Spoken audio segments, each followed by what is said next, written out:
about an issue so many of us face every day, body image. Yeah, she is a great friend of Wee and an absolute superstar. So we are proud to welcome her to the Wee Day stage for the very first time. Let's take a look at her story. Yeah.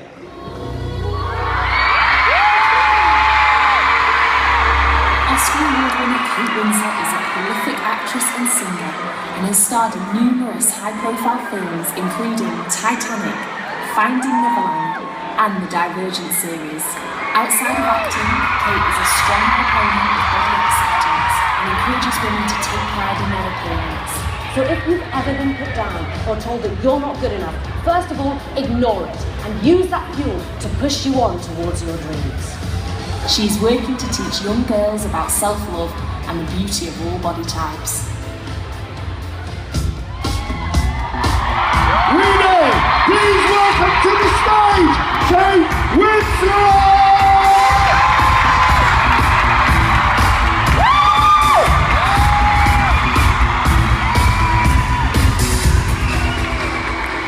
Hello! How amazing to be here! So I am Kate Winslet. Born in Reading, Berkshire, I have 2 sisters and 1 brother. I have a mum and a dad. Our mum was just our mum, a great cook and storyteller, sometimes worked in a local sandwich shop. My dad was a postman, a van driver, a tarmac shoveler, a Christmas tree seller, and he did many other odd jobs along the way to make ends meet. He was also an actor. Yes, he was. More out of work than in it, but he always loved it. And even though he rarely made any money from it, he still loved it. He was happy, and it made me want to be an actor too. At school, I wasn't very good at maths. I was okay at English, pretty rubbish at history. But the thing I loved was drama. It was my passion. Yes, it was my passion. I was always auditioning for the school plays. I didn't really get very good parts, mind you, but I didn't mind, I didn't care. I would often get cast as the crocodile, or the scarecrow, or the daft fairy. I was even a dancing frog once. But it didn't matter, I still loved it. I loved acting. It didn't matter how big or small the parts were. I wanted to be great, and I was determined to keep learning. So I did my GCSEs, I did okay. Nothing in life comes for free, my dad would say. Do good work. I tried my best. I did good work. I got an A star for drama. It was the only A I got. I got my A, oh yeah. But what was I going to do now? How was I going to realise my dream of being on stage? I never even dared to think about being in films. So first things first, I got a job at the same sandwich shop as my mum. That way I could save enough money each week to pay for the train fares to London to go on auditions. I didn't get that many auditions back then. And it was tough. I never got the parts. I tried so hard to get them, but I never got them, and I was always comparing myself to others. You see, I'd been bullied at school. They called me blubber. They teased me for wanting to act, locked me in the cupboard, laughed at me. I wasn't the prettiest. I've always had big feet. And I was even told that I might be lucky in my acting if I was happy to settle for the fat girl parts. Ever let go. Never let go. And they would say, you're just not really what we're looking for, Kate. And so I'd hear that a lot. And so these comments about how I looked started to crop up, and I'd never really dared to think about how I looked before. I was just kind of ordinary, nothing special. But this unkindness made me feel truly horrendous. I felt I wasn't enough. I wasn't good enough. I didn't look right. And all because I didn't fit into someone else's idea of perfect. I didn't have the perfect body, and I would rarely hear anything positive. So I started to feel uncomfortable in my own skin. It made it hard. I wanted to give up. Maybe I should rethink this acting thing, I said to myself. But it was my passion, and it made me happy. And surely nobody can take my happiness away. So I had to rise above it. I had to dig deep, be strong, because deep down I wanted to play Sandy in Grease. and I wanted to be Annie, and I wanted to be Maria in West Side Story. I wanted to be in the world of my dreams on stage. I was done with being told I looked wrong. I was done with being told I didn't fit that perfect mould. I wanted to be an actress, and nothing was going to stop me. So what did I do? What did I do? I didn't lock myself away and give up on my dream. I fought back. I had to ignore the negative comments. I had to believe in myself. I had to choose to rise above it all, and I had to work hard. You have to be indestructible to do what you love and believe that you are worth it. Yes, believe that you are worth it. And sometimes that's the hardest part.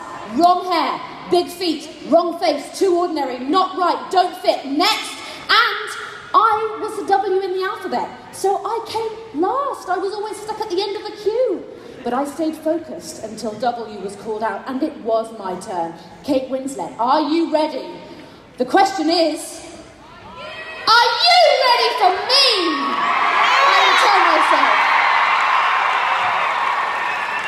I would tell myself, come on. Are you ready for me, world? And so I kept working. I kept working and I kept trying my best. And then one day, I was cast as Rose in Titanic.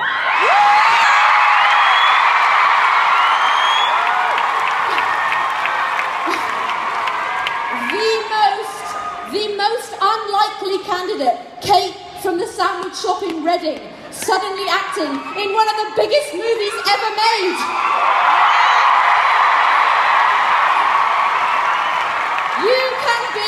You can be from anywhere, and you can do anything. Believe it.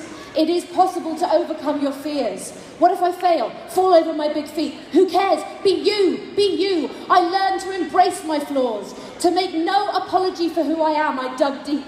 And I decided that I simply wouldn't listen when they said that my body didn't fit. This is who I am, the real me, Kate from Reading.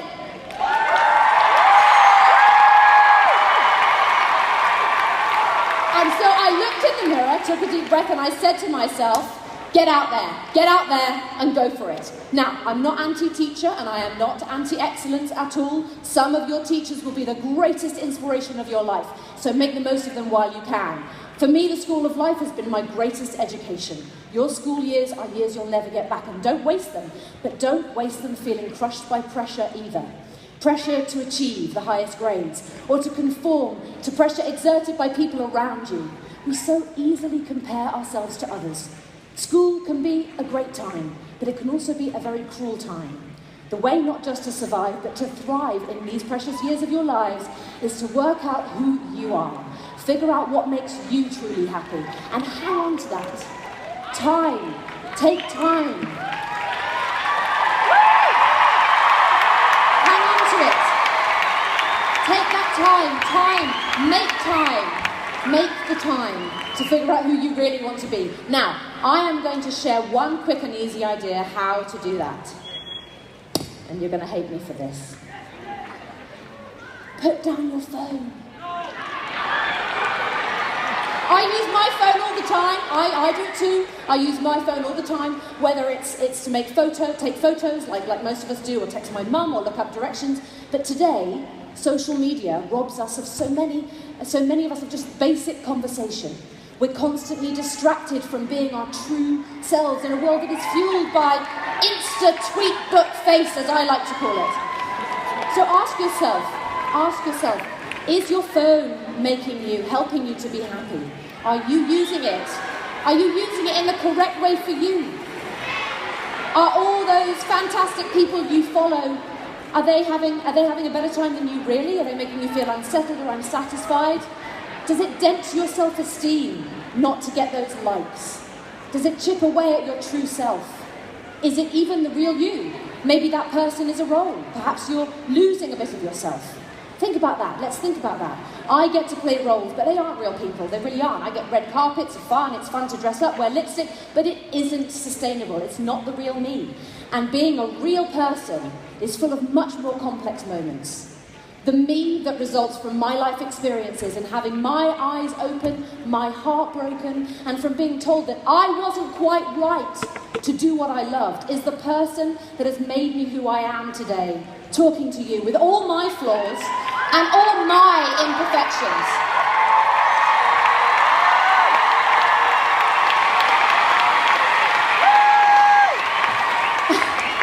And so perhaps for some of you, the persona that you found yourself creating online is just a version of perfect. And maybe that's hard to step away from. So let's take that energy and time, that precious time that you use, and let's use that effort and make social media a good thing. Let's make it a great thing, a thing that can be a voice for change and inspiration. Let's stand in the way of letting it make us feel bad about ourselves.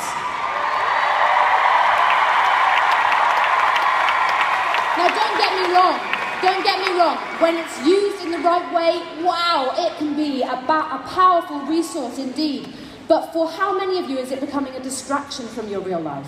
Maybe ask yourself, do you really need to be posting that photo of your lunch? Just enjoy eating it!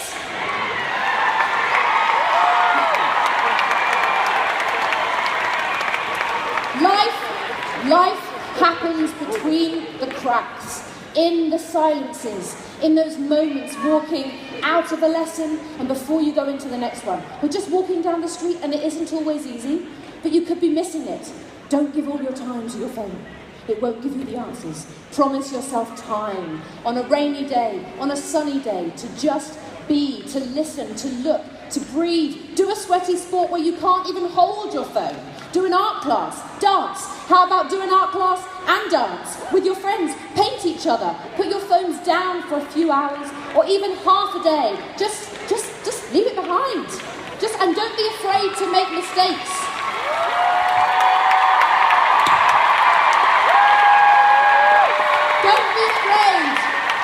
Don't be afraid to make mistakes. You will only learn from them. Find time to dream your own dreams. Society's changing so fast. What we value is changing so fast. And it's not easy being a teenager, is it? No, it's not. It's becoming harder than ever in a world of peer pressure and awful things such as cyberbullying and exposure to that unattainable aspiration. Now more than ever, it's even harder to filter the nasties out and to escape things that might be upsetting you. So my idea, not as an expert, but simply as me, Kate from Reading, on Woo Day, let's rethink how we social share. Let's rethink how we social share. Be kind, be wise. Let's think about how else to share. Share a real chat with the person sitting next to you. Share stories. Share being in this moment by talking or with a hug. With a hug, everybody. I'm hugging you all. The greatest happiness in my professional life. You're chatting. Look at that. The greatest happiness in my professional life comes when I am entirely engaged in the work that I am doing. It fills me up. It's a happiness that I get by being utterly present with the people around me. And it rocks. Now, on a plane, for those of you who've been on a plane, and even those of you who haven't, during the safety briefing they say, should there be a change in cabin pressure, your oxygen mask will drop down in front of you. Fit it over your nose and mouth and breathe normally. Fit your own mask first before helping others. Allowing yourself to breathe first doesn't mean you aren't able to help other people. It means you are better equipped to help them. You are allowed to take a moment.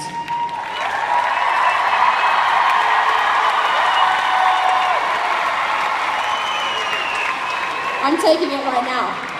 You are allowed to take a moment, to take a deep breath. You need air in your lungs to speak up for yourself. You need breath to find your own voice and to use it mindfully. Be proud of it. You need breath to sing and to dance and to find joy in a complex world. Help yourself. Be yourself. And listen, be the best version of your true self that you can be. Be the best version. And if that best doesn't feel as fabulous as the girl or the boy who, through their social sharing, appears to be more fabulous than you are, or you feel that you are, just know this. You are being your best. And you own that. And nobody can take that away from you. Ever. Ever, ever, ever. So breathe. Be present. Put down your phone every once in a while. Work to achieve your wildest dreams and get out there and be true to you. Get out there and go for it, because your generation has the power to rock the world. Thank you.